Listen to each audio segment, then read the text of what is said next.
Disgraceful. What am I doing here? A libella's not allowed hesitation.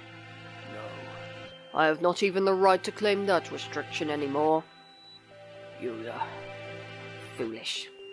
No, not ish at all. I am a fool. I've been pampered my entire life while in my shadow he crawled along under the weight of a crime of which only he knew. I have been nothing but vain and selfish. What should I do, Yuya? Cuckoo! It's a Sakia! Sakia is here! Yay! Oko-san is here! I thought you were just going to be like hiding away the whole entire time. Leave. No one wanted you to come here.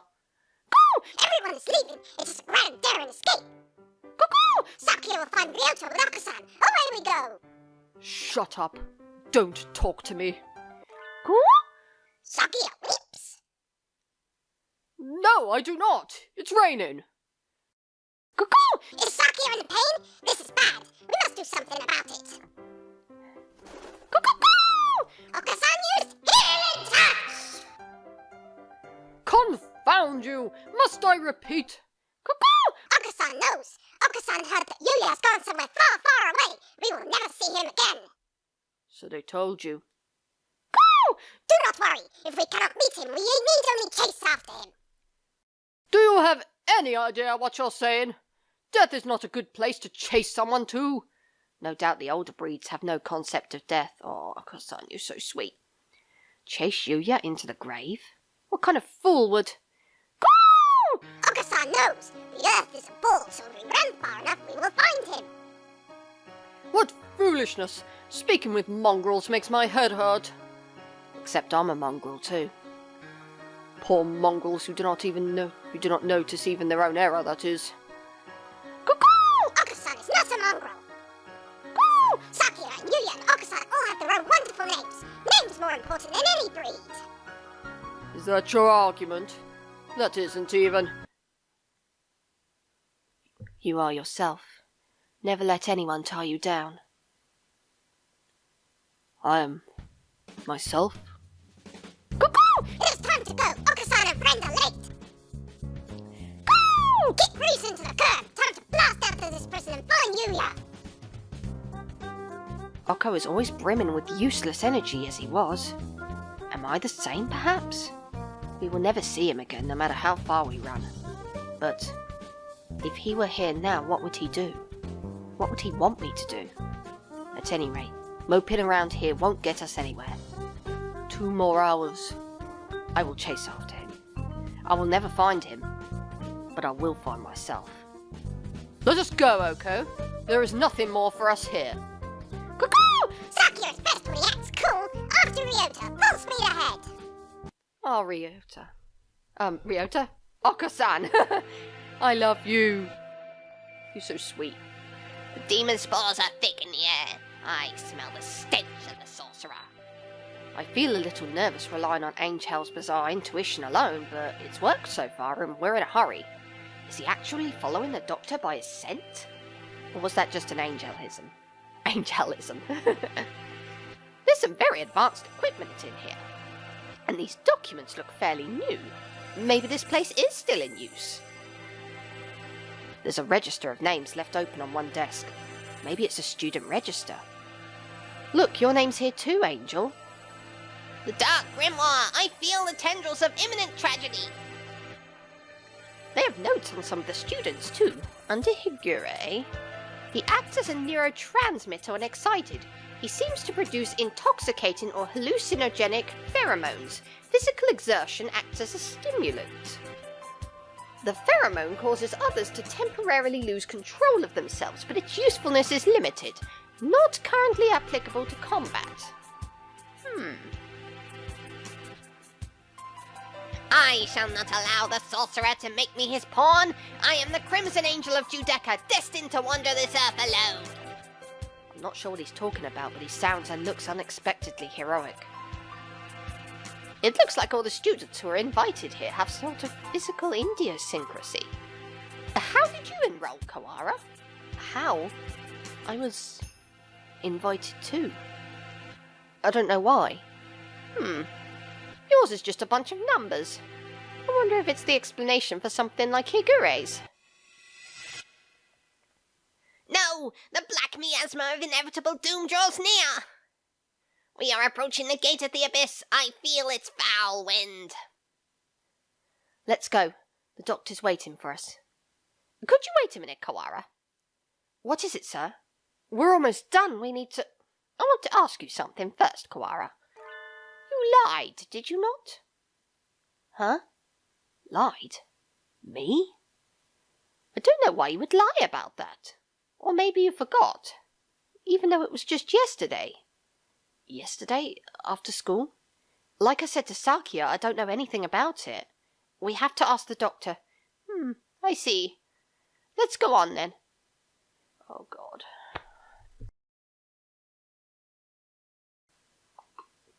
Mr. Nanaki follows Angel down towards the innermost room. I've been trying to find the truth about Hyoko's death since this morning. Why would I lie? Maybe Mr. Nanaki misunderstood something. But that seems too simple. In contrast to the rooms above, this area is dark and filthy. This must be where the fire was 5 years ago.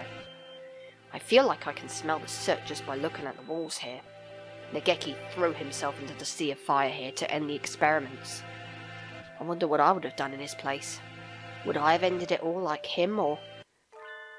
You're late, Mr. Kawara. I have grown tired of waiting. There he is! The Dark Sorcerer Wallenstein! My nose. Doctor! It wasn't just Hyoko. You killed the headmaster as well. If it weren't for you, the boy who went outside wouldn't have been... Why are you doing this? Must I repeat myself? I told you before, I merely disassembled Miss Tosaka after the fact. I did not kill her. Do you think I care? It would appear that you need some assistance. I told you before, but you should already have everything you need to answer your question.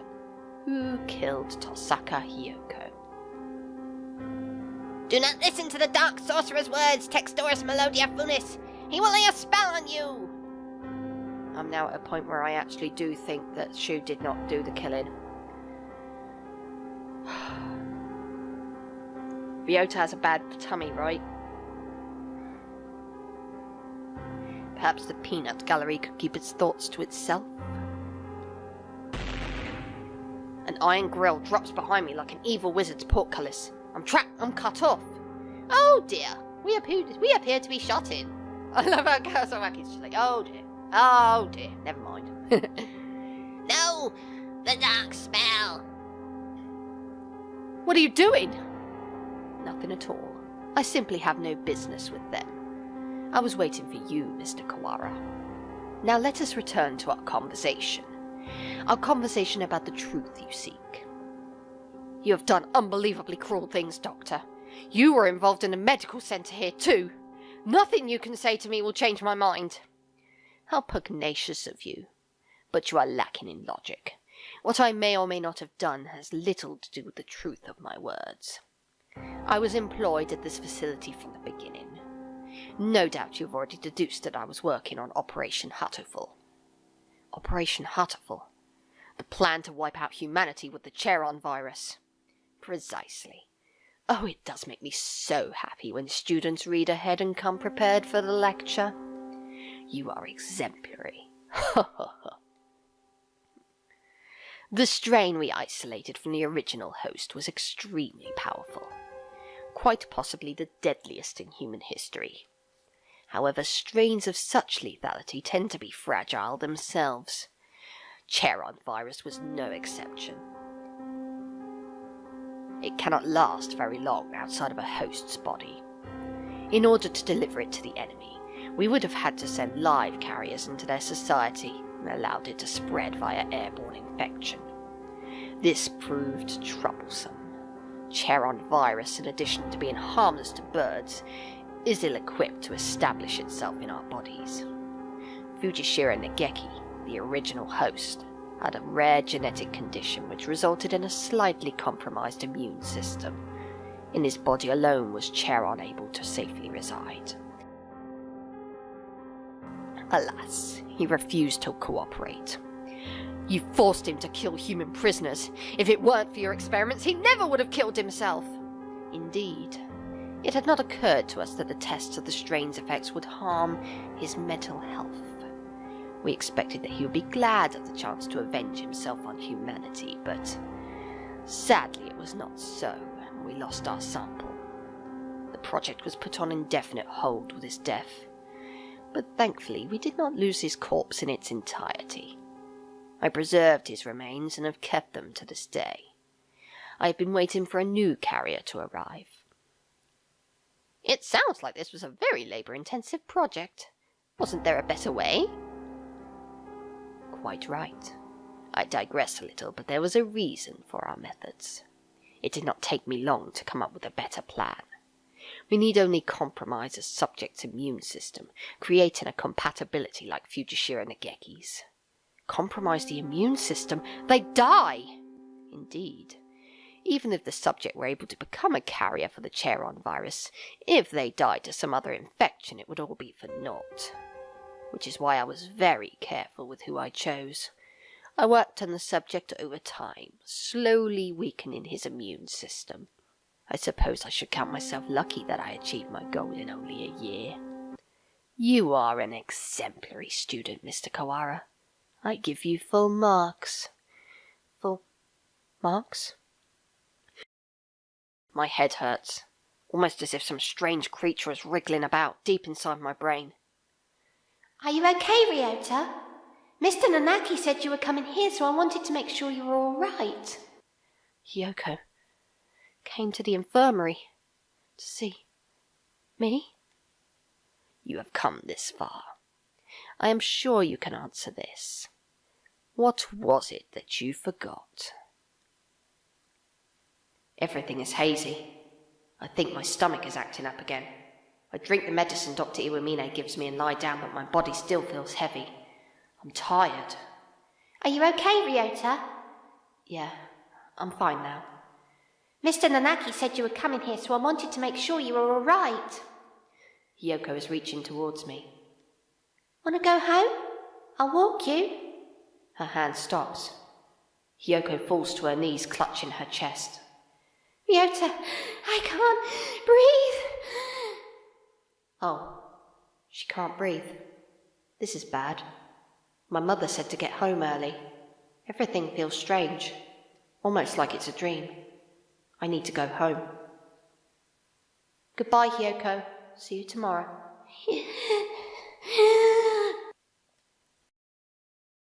She fell down before my eyes, and then the experiment was a resounding success. Mr. Sucker displayed the archetypal symptoms of a human infected with Charon virus and passed away. Once the virus is inside a human body, it shuts down the respiratory system in a matter of minutes. Technically speaking, it causes an overreaction of the immune system, which leads to widespread apoptosis in the lungs, but more simply, any human who comes into contact with you will die. You see? You're lying. Hyoko and I were together since we were children. Of course, I only administered the live virus to you yesterday.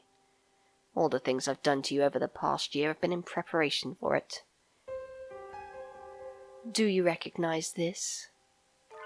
The Scarecrow's head. Yes, alas, the body is now useless, but I should tell you about Labor 9, the being you call the Scarecrow. Oh, God. So I was pretty right about my suspicions that Ryota was actually the one that killed Hyoko, but, unintentionally. But now we're going into the Scarecrow territory. My initial suspicion was that it was Hyoko, but then I thought it couldn't be Hyoko because her body was, cut up and in the lab. But now I'm starting to wonder if they'd worked a way around that. It is one of the Labour model new humans developed by Dove Party researchers but denounced as unethical. We birds have advanced quickly, but our physical capabilities are still far behind those of the human race. These new creatures were livestock, if you will, to compensate for that.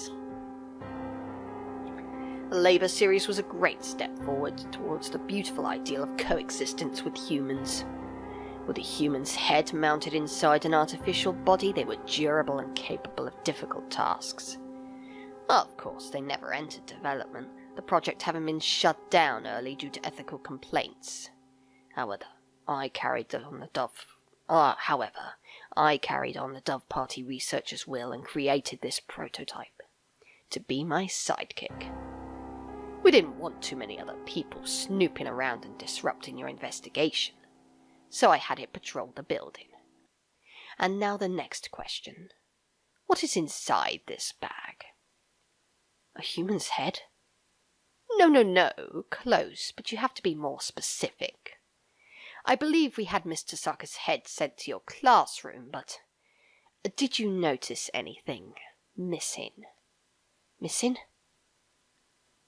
When I found her in the box, I was too shocked to be looking for clues. I may well have missed something. Wait, he doesn't mean Yoko's brain. Correct. You do catch on quickly. Mr. Sucker did come to meet you quite frequently. Of course, having been placed in Labour 9, she has lost much of her personality. Then she's alive? But her body is gone. All that's left is her brain. Can we still call that alive? Alive or not alive? I don't know anymore. Can you save her? That is a difficult question. We tend to think of there being a definite border between life and death, but really it's quite vague. Her personality still remained in this world up until a few minutes ago. But you gave poor Labour 9 quite a shock, shall we say. Alas, Mr. Sucker's brain is no doubt irreversibly damaged. The wonders of modern medicine can do nothing for her now but sigh and shake their heads. Yesterday her body, and today her mind. You are a far more twisted villain than I could ever hope to be, Miss Kawara. Mr. Kawara. I killed Hyoko. It was my fault all along. Why did it have to happen this way? This was all arranged for you. I had Labour 9, Mr. Sakazaki, and the headmaster help you along in your investigation.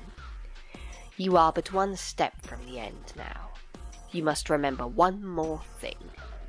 What was it that you and Mr. Sucker told me long ago? Come, follow me. He holds out his wing. What lies beyond here? Hyoko is gone. The one who killed her was here from the beginning. I have nothing more to lose. You are obedient, Mr. Kawara. Wait, Texturus Melodia Finis! The demon spores are the thickest that way. You will not be able to return. That's right. The doctor is probably going to do something unspeakably horrible to you, Kawara. Come back! Thank you for bringing Mr. Kawara this far, you two. And now, goodbye. Oh dear. This looks bad. Do you suppose it's poison gas? This presence. Mystic Phantom, the avatar of miasma. You do take everything in stride, don't you, Higure?